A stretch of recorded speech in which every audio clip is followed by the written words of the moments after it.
ऋषिवर, एक प्रश्न है जो बार बार मन को कचोटता है।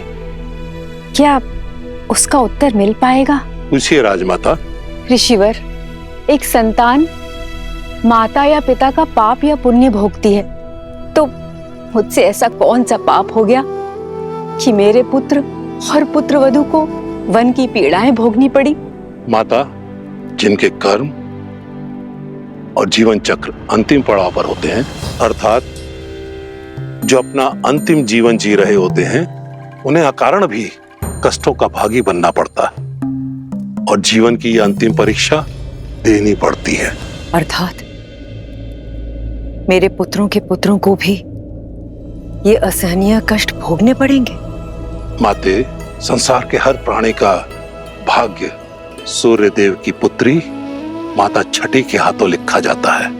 इसलिए नवजात शिशु की कुंडली 6 दिवस के बाद बनाई जाती है। आप तो साक्षात सूर्य देव के वंशज हैं, सूर्यवंशी हैं। यदि आपकी पुत्र वधुएं आपके पूर्वज सूर्य और उनकी पुत्री छठी माता की आराधना करें, तो भविष्य में उनकी होने वाली संतानों के भाग्य में सुख और समृद्धि आना अटल है। छठी माता की कृपा से शीघ्र ही इस राजमहल में पालना भी बंधेगा और किलकारियां भी गूंजेंगी।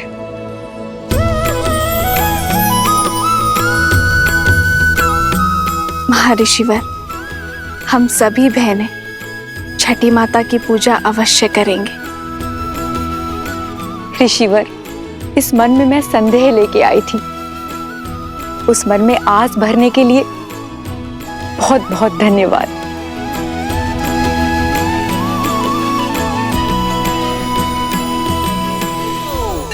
पूरा नगर पलके बिछाए आपका इंतजार कर रहा है। सभी के मुख पर आपका ही नाम, आप ही के द्वारा स्थापित होने वाले सुराज्य की बात है। और महर्षि मुग्दल ने भी तो यही कहा कि इस समस्त राष्ट्र में सुराज्य आप ही स्थापित करेंगे। किंतु ये सुराज्य है क्या? माना कि वानर हूं, लेकिन किष्किंधा का राजा भी तो हूं। कल उठ के ये सारा भार अंगद को ही तो संभालना है मेरे बाद। जानना चाहता कि सुराज्य है क्या? अर्थ बताइए प्रभु। हाँ प्रभु, अर्थ बताइए। जय श्री राम, जय श्री राम।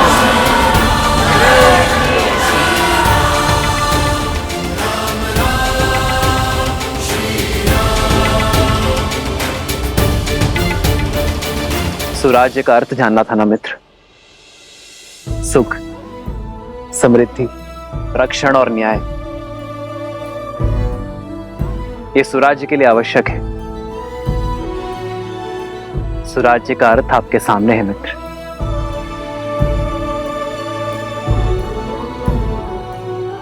प्रजा के मुख पर जब खुशी हो, क्या वही स्वराज्य कहलाता है? जब राजा को देख प्रजा के मुख पर प्रसन्नता हो, वो सामान्य राज्य है। प्रजा के चेहरे पर जो स्मित है, वो एक सुखद बदलाव और समृद्ध भविष्य की अपेक्षा है।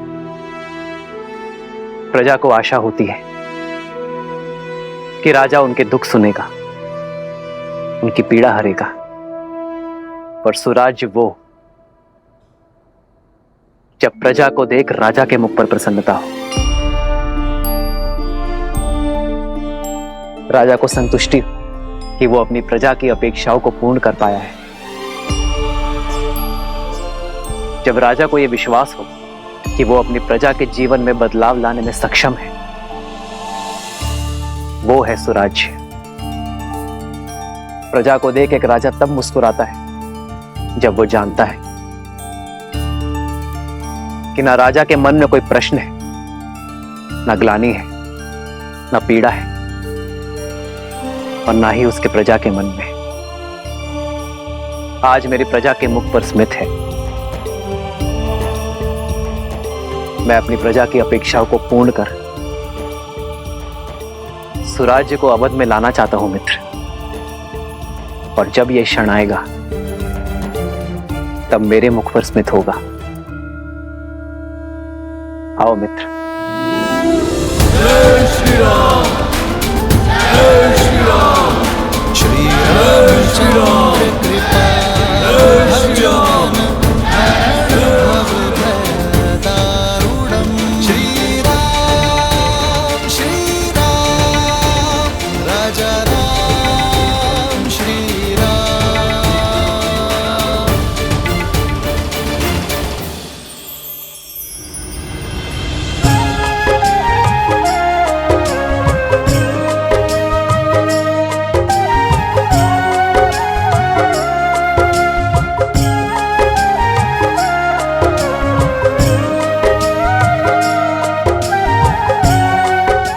माता दीदी, हमारे पग को कष्ट ना हो इसलिए ये सारा प्रयास हनुमान जी हमारे लिए कर रहे हैं,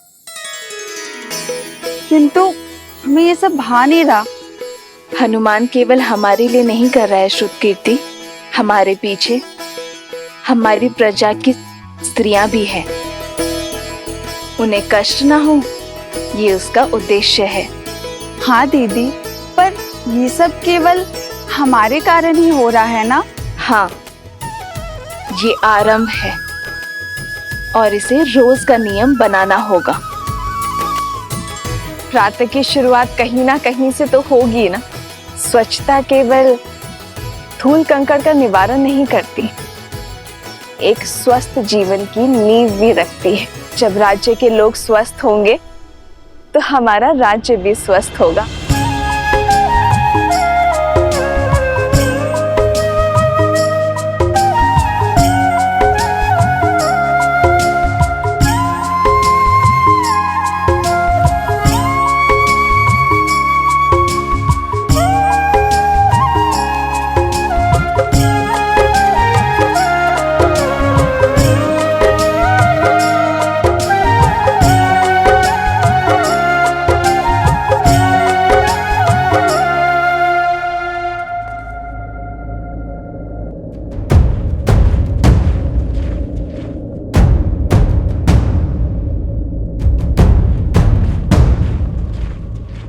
जिस दिन का स्वप्न मैं वर्षों से देख रहा था, वो दिन भव्य और गरिमापूर्ण होगा, इसमें कोई बाधा नहीं आएगी।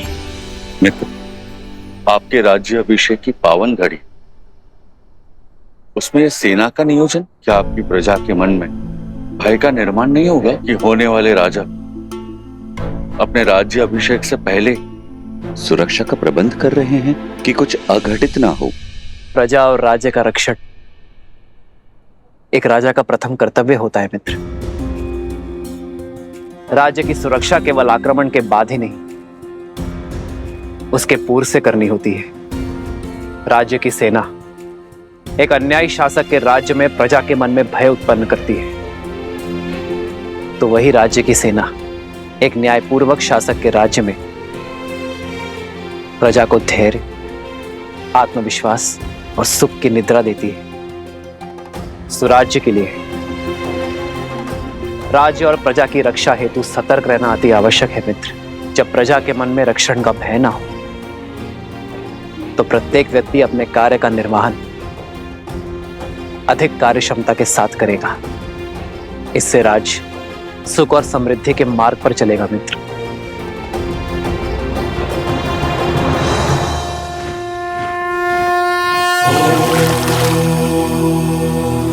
शांति शांति शांति।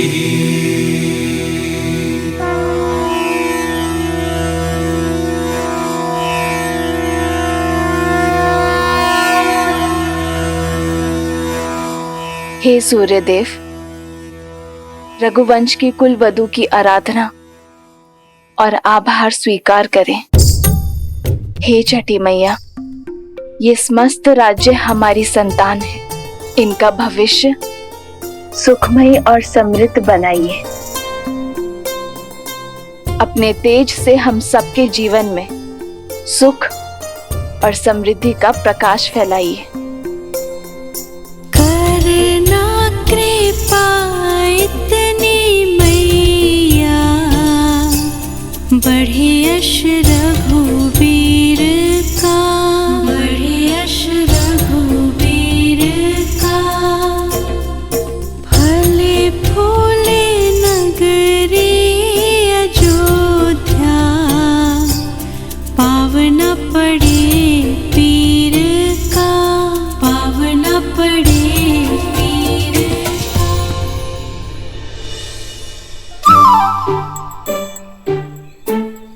कौन है ये उद्दंडी? कहां छुपे हो? बाहर निकलो।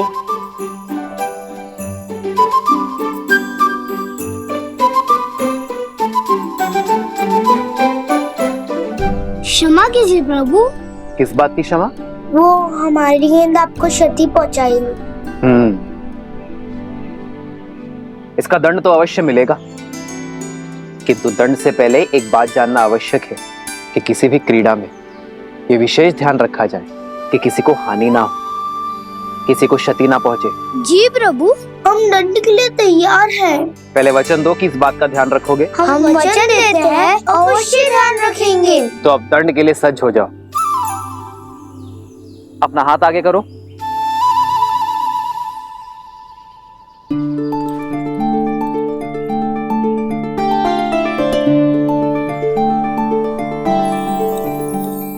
ये हमारे लिए।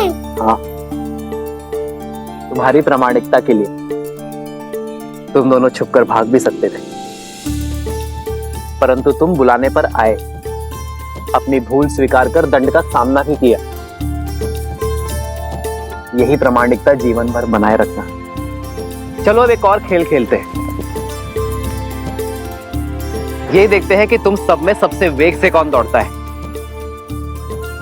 भागो।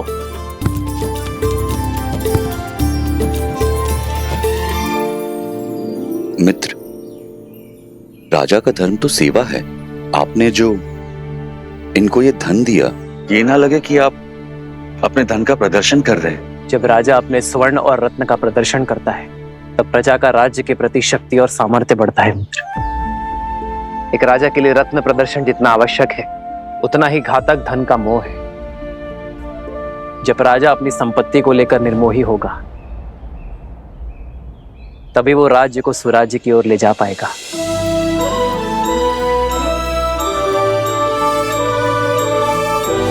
राजा की संपत्ति पर प्रजा का गर्व और राजा के लिए भार हो, यही स्वराज्य का सार है। जब राजा अपनी संपत्ति पर गर्व ना करे और उसे अपने कार्यों में प्रयोग करे, तभी राज्य सही अर्थ में स्वराज्य होता है। अति सुंदर। आपके विचारों ने हमारे विवेक को झंझोड़ दिया है। आपके ही मार्गदर्शन से अब से किष्किंधा में भी सुराज्य होगा, राम राज्य का परचम लहराएगा। जय श्री राम।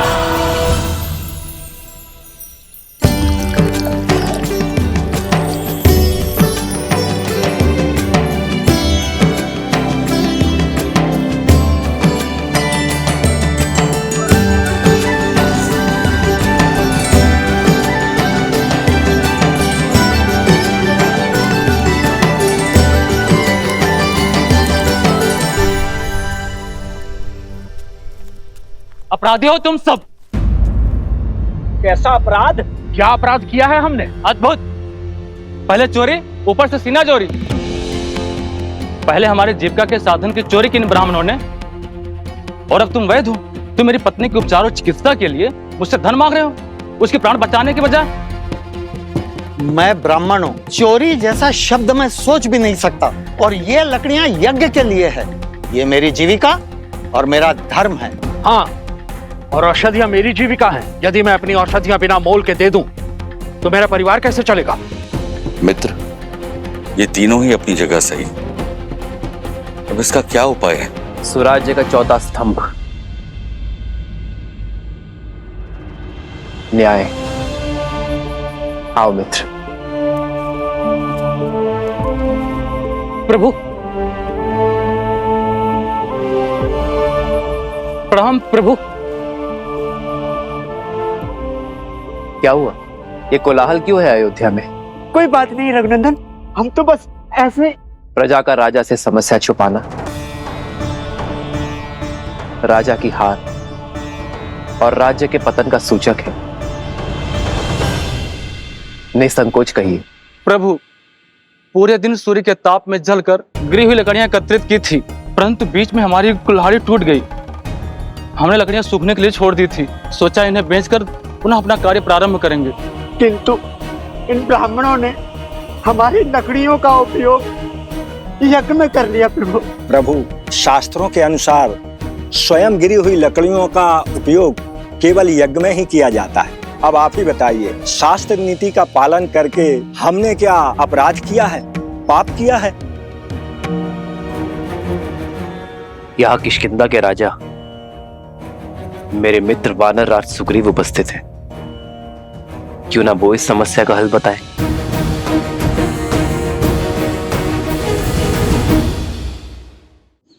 वही सत्य, इन ब्राह्मणों का कोई दोष नहीं। ना आप असत्य कह रहे हैं, ना आपने कोई अपराध किया है, ना हमारे वैद्यराज का कहना गलत है। प्रभु, अगर कोई गलत नहीं है तो ये कलेश क्यों? इसका समाधान क्या है प्रभु? शास्त्रों के अनुसार यज्ञ में स्वयंगिरी लकड़ियों का ही उपयोग करने का निर्देश है, इसलिए ब्राह्मण निर्दोष है। किंतु ब्राह्मणों के लिए न्याय वनवासियों के अन्याय का कारण बना, और वनवासियों का अन्याय वैद्यराज के अन्याय का कारण। वनवासियों की आजीविका का साधन उनसे छिन गया, उनका जीवन चक्र हिल गया। ऐसे में उन्हें पुनः सशक्त करने का दायित्व किसका है? भूल समझ में आ गई प्रभु, यह समाज का कार्य है। यज्ञ के उपयोग में मिलने वाली सुविधा का मूल्य देना हमारा धर्म है, और इसीलिए वनवासियों को नई कुल्हाड़ियां हम देंगे, अपना कर्तव्य हम निभाएंगे। प्रभु, हमारे न्याय का आधार धर्म हो चला था, इसीलिए हम भटक गए थे, जबकि हमारे धर्म का आधार न्याय होना चाहिए।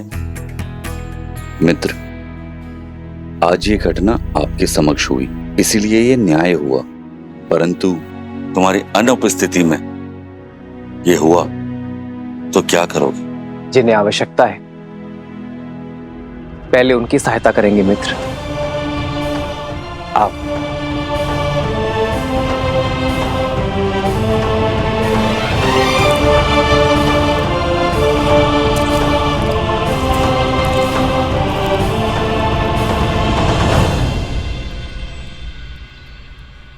प्रभु।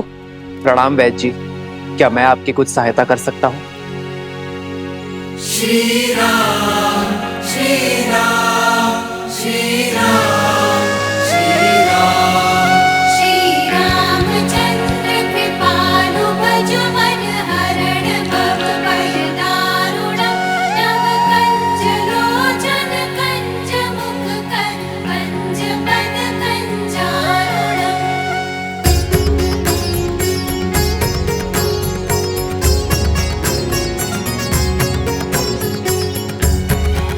मृत्यु अवश्य ही परमात्मा के हाथ में है, किंतु जब किसी की मृत्यु को अंतिम क्षण तक टालने के लिए पूरा परिवार अपितु पूरा समाज जुट जाए, तब बनता है सच्चा और आदर्श राज्य। जब किसी के दुख के क्षण में ना कोई ऊंच नीच, ना कोई जात पात का विचार है, वो कहलाता है स्वराज्य। जब राजा अपनी प्रजा के लिए उससे अधिक कर जाए, जिसमें वो सक्षम है, तब बनता है स्वराज्य।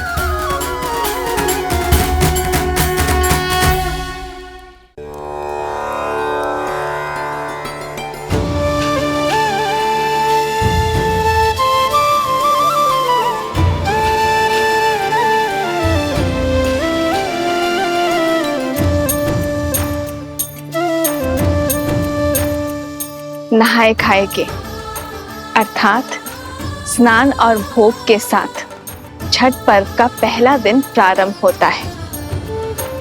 इस भोग को खाने के बाद हमें 36 घंटों का व्रत रखना होगा, अर्थात परसों भोर। ये व्रत शांति के लिए है। जहाँ शांति हो वहाँ सुख और समृद्धि अपने आप आ जाती है। ये राज्य मेरा परिवार है और इसकी शांति की कामना करती हूँ मैं छठी माँ।